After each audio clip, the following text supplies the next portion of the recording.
Hey guys, welcome to the channel, and today I have a 2010 Acura TSX and one of my headlights is out. You can see the driver's side is still on and the car just turned off the lights, but a while ago you can see that the passenger side was out. So that's the low beam of the headlight that was out. But I'm going to show you guys how to replace the low beam HID bulb on a 2010 Acura TSX. So we got the hood open, and the first step before you remove the bulb, since it's an HID, it's 25,000 volts for the light bulb. So you want to go to the battery and disconnect one side. I'm going to disconnect the positive side, and it takes a 10mm wrench to take off the nut over here. And once you take that off, I picked the positive because then the battery doesn't have a way to ground itself. But that's the side I usually take off to cut the power on the car. So this will be the first step. It's safety. I mean, you could probably take off the bulb carefully, but if there's any accident, 25,000 volts is a lot, so you don't want to risk it. So it's not that hard to take off the battery terminal, this part right here. So I'm going to do that, and then we're going to go to the next step. So the location of the low beam headlight bulb is right here. So it corresponds to the area. Let's see if we can get the camera to swing around to show you guys where it is. So this is the washer fluid right here, the reservoir where you fill up. And then here's a ground cable. I think I'm gonna take this off because I was trying to figure out how to get to there's actually like a round panel right here. And I'm gonna try to open that part up. But this is kind of in the way. It takes a 10mm socket, and you can remove, this is a ground wire, so you just take it off and move it aside. Gives you a little bit more room to reach back into this hole where the back part of the headlight is. So that'll be a way to get more room for you to kind of do it. So I'm gonna do that and move on to the next step. So I was able to remove the cover off the back side of the low beam headlight, and you can see how it says it's a warning, and it says 25,000 volts, and it can kill you if you don't disconnect the battery. So just to be safe. Now it was a little tricky to put my hand back there. It was actually, like I told you, behind the washer fluid reservoir, but there's a hole over there that you can kind of reach in. It's right down here. It's hard to kind of point it out with the camera, but it's down here in the fender. Sorry about that. There's a car with a loud exhaust. So it's kind of hard to you take it off by turning it counterclockwise. So if it's like sitting in there, you turn it this way, but you can't really put your hand in there very well to turn it. So there's a trick that I did. You just got to be careful. I took a flathead screwdriver and a rubber mallet, and I used that to kind of so I found these ridges. I saw that they were right here and here. So you try to place the flathead somewhere near the ridges and try not to break them. I mean, they probably don't matter. I think they're for you to grip it when you can open it up. And there's a tab on the bottom that I noticed. So I was able to kind of hit it with the rubber mallet and just kind of slowly, push it that way towards the outside of the car. So that's the way you want to turn the cap. And it doesn't take much. It only turned maybe just this much, and then it just released, and you're able to open up the cap. So if your cap is hard to open by hand, you can take a flathead. A short one I think was helpful because I just didn't have that much room to place it in there, and the rubber mallet. You could probably try to use different combinations to try to open it up, but that's how you open up the cap if it's stuck. So let's move on to the next part and take the bulb out. So after you take off the cover, there's actually a metal part right here on the back of the bulb, and you turn it counterclockwise. So you want to turn inside the engine, so kind of going this way, towards the engine. This is where the washer fluid is. Now I made the mistake of actually pulling the tabs that hold in the bulb, and so the whole unit came out with the bulb, and it didn't really come out far enough to where you can get access to the bulb. So I really made a big mistake, and it took me an hour to try to put it back in and attach those two tabs. And I'll show a picture of the tabs. It's hard to record it while I'm, there's not much space, but remember, don't pull the tabs until you turn the back part here, the metal piece right here, counterclockwise, and it should release. And so the next step is to remove the tabs on the two sides of the bulb, and the bulb should come out.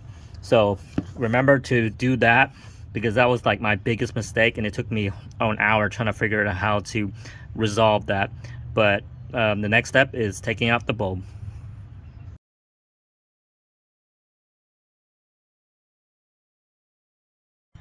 So here is the old bulb that I pulled out from the the headlight, and it is a part number of D2S, and it's 35 watts, and the brand is Osram or Osram.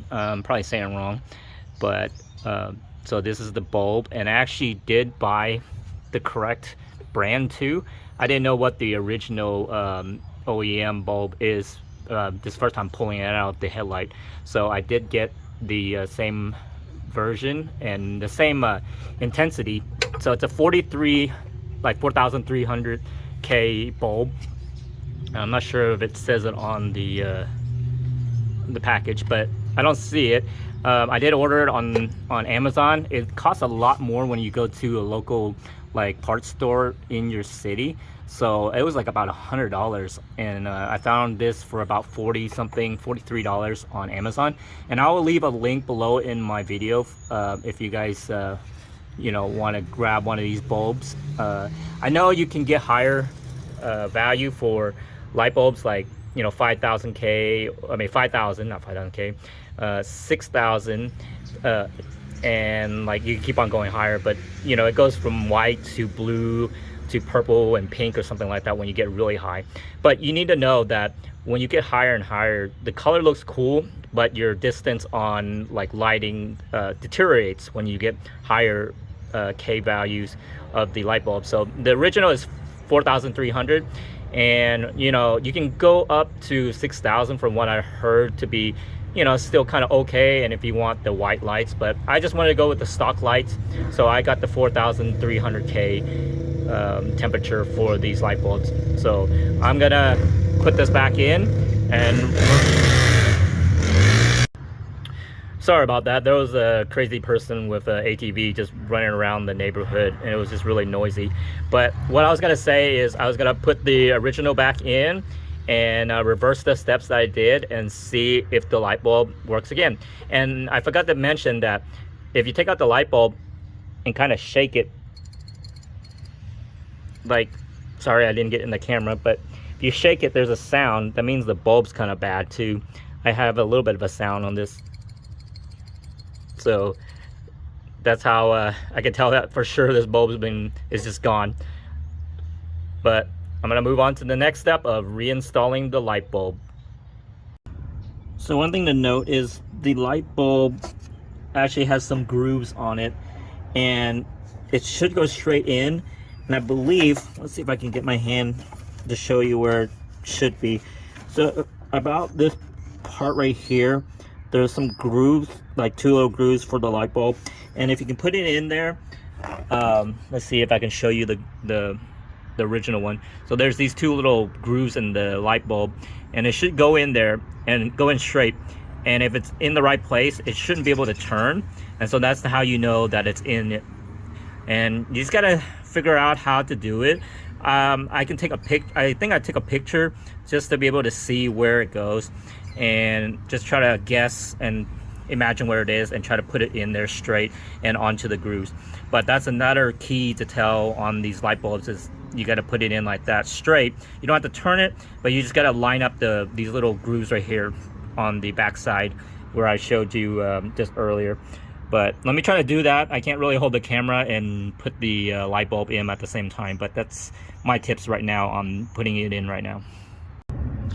So here's the light bulb partially. I mean, it's placed in, and if you can kind of see the tab right here, I locked in this side of the in the video. You can see that trying to get the lighting to show you because the shadows are really bad, but let's see if I can get a better view of it.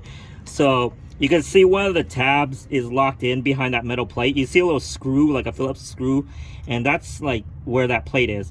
And so on the left side, the tab is in, and then the other Mickey Mouse tab is like hanging loose. I just need to press it behind the other tab, the metal plate there, and it locks the light bulb in place. And then you can put back the, I guess this is the ballast, back in, and you twist it back on and lock it, and then the light should be working after that.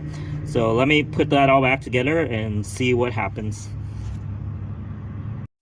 After putting in the bulb on the passenger side headlight, it still does not work. So I did some research and I figured out that the ballast, the HID ballast, has gone bad. So I'll have to change that. And it's going to be underneath the headlight, so I'll have to remove the headlight and the bumper to be able to get access to the ballast. So that'll be in part 2 of this repair of the headlight for the Acura TSX.